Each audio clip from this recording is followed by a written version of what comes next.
Hello, xin chào các bạn đã quay trở lại với review 5 phút. Ở cuối tập trước, sau khi phát hiện ra quân vân kiếm ý trong thạch động kia, Từ Dương đã dùng thần thức của mình mở ra thức hải thăm dò kiếm ý. Trong quá trình này, hắn không ngừng cảm ngộ pháp tắc thiên địa, đồng thời thôn phệ thế giới tinh thần trên kiếm ý kia. Không lâu sau, khi hắn mở mắt ra, thanh kiếm đã hoàn toàn được rút khỏi phong ấn. Hoàng Thiên thấy một màn này vô cùng thất kinh. Còn Lăng Thanh Thù, nàng dường như đã quen với việc lão tổ mình lập nên kỳ tích. Từ Dương lúc này thập phần ưng ý, địa điểm phục sinh Bạch Liên Tuyết đã có, chỉ đợi tin tức phía Tam Hoàng Tử, hắn sẽ ngay lập tức hành động. Sau khi Từ Dương mở ra một con đường máu giúp Hoàng Triều đại hạ, Tam Hoàng Tử đã đích thân dẫn 30 vạn đại quân tiến đánh Bắc Hoang. Thiên Kim Thánh Địa từ trước tới nay luôn là chỗ dựa lớn nhất cho cả Bắc Hoang, cũng là nguyên nhân căn bản làm cho cả Bắc Hoang có thể đứng ngạo nghễ một góc Tề Châu từ mấy ngàn năm. Phải biết, toàn bộ đại lục chỉ có thập phương thánh địa, mỗi một thánh địa đều có nội tình vài vạn năm truyền thế. Quy mô và thực lực hoàn toàn không phải tiểu môn tiểu phái tầm thường có thể so sánh. Nhưng hôm nay, Bắc Hoang và Hoàng Triều đại hạ khai chiến, mang ý nghĩa Hoàng Triều đã chẳng thèm để mặt Thiên Kiếm Thánh Địa nữa, khiến thánh địa rất khó chịu. Bởi vậy, một số trưởng lão đã quyết định đến Hoàng Triều đại hạ một chuyến, nên biết rằng những người này tu vi ít nhất là độc thiên cảnh, còn có mấy người nguyên thần cảnh cũng có mặt. Trở lại với Từ Dương, sau khi được Quan Vân kiếm ý thần phục, hắn đã đem theo thanh kiếm này trở về tông môn. Tin tức thánh địa có hành động lan truyền nhanh chóng, thiên hạ bàn tán xôn xao, tất cả đã đến tai hoàng đế. Bởi vậy, Hoàng Triều đại hạ đã mở một đại yến mời tất cả quần thần tham gia để tìm ra biện pháp đối phó. Từ Dương với tư cách là tông chủ đệ nhất tông môn, đứng đầu giới tu hành cũng được mời tham gia yến tiệc này. 3 ngày sau, Hoàng cung đại hạ, hoàng đế mở tiệc đãi quần thần, ca múa mừng cảnh thái bình, trong chủ điện bầu không khí diễn ra tưng bừng náo nhiệt.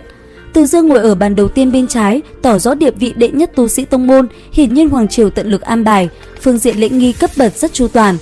Trong yến hội, hoàng đế mấy lần nâng chén vui vẻ cùng quần thần, đột nhiên nhắc đến tên Từ Dương, lấy giải đấu võ lần trước làm chủ đề, cứ thế hết lời khen ngợi hắn.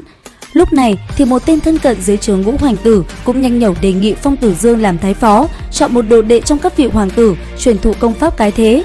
Tình huống này có chút lúng túng, nếu Từ Dương mở miệng cự tuyệt chẳng khác nào là khiến hoàng thất mất mặt. Bởi vậy, hắn đề nghị tại chỗ này truyền thụ 7 chiêu kiếm thuật, ai có thể lĩnh ngộ được trong thời gian ngắn sẽ nhận người đó làm đệ tử. Được sự đồng ý của tất cả mọi người, Từ Dương đứng giữa trung tâm chậm rãi lên tiếng: 7 chiêu kiếm này của ta không tầm thường, từ mẫu chưa truyền ra ngoài bao giờ.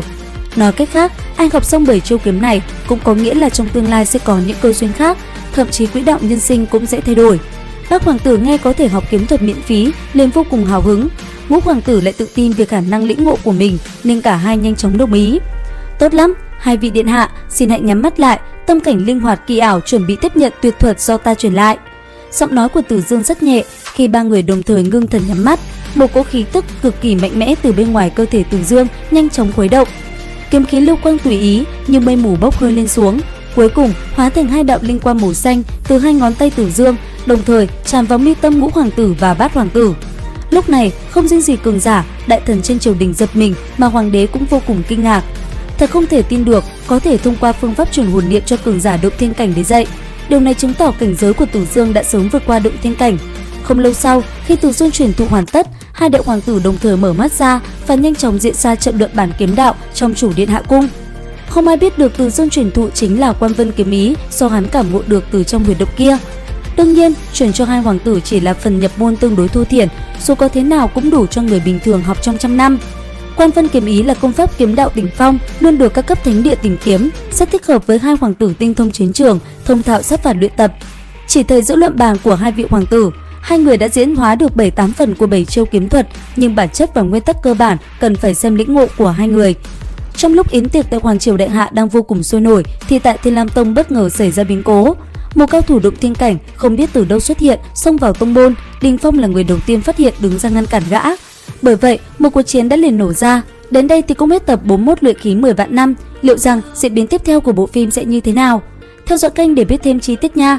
Video đến đây là hết rồi. Xin chào và hẹn gặp lại các bạn ở những video tiếp theo.